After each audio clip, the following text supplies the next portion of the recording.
আমি দিয়েছি বলে না, গল্পটা আমার। আশা করছি ভালো লাগবে সবার। এত রাগ কেন?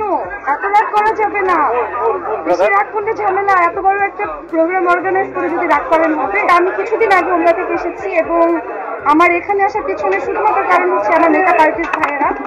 কারণ আসলে আমি আজকে যতদূর আপনাদের সকলের সামনে, তারা আমার জীবনে অনেক বড় একটা ভূমিকা রেখেছে। তো আমি আসলে না করেছিলাম যে আসবো না, আসলে এই অবস্থাতে বললো যে না আসতে, তো আমি আসলে তাদেরকে না করতে পারিনি। তো অনেকেই, যেমন নায়িকা যখন আমি এসেছি তখন মানিক ভাই আমাকে প্রথম নিতে অনেকে, এখন একজনের নাম নেওয়া যাবে না।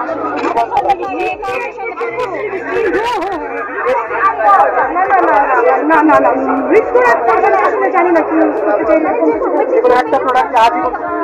আমি লিপ বামটা অনেক পছন্দ করি, যেহেতু আমার ডিহাইড্রেশনের প্রবলেম। তো আমি ভ্যাসলিন বাম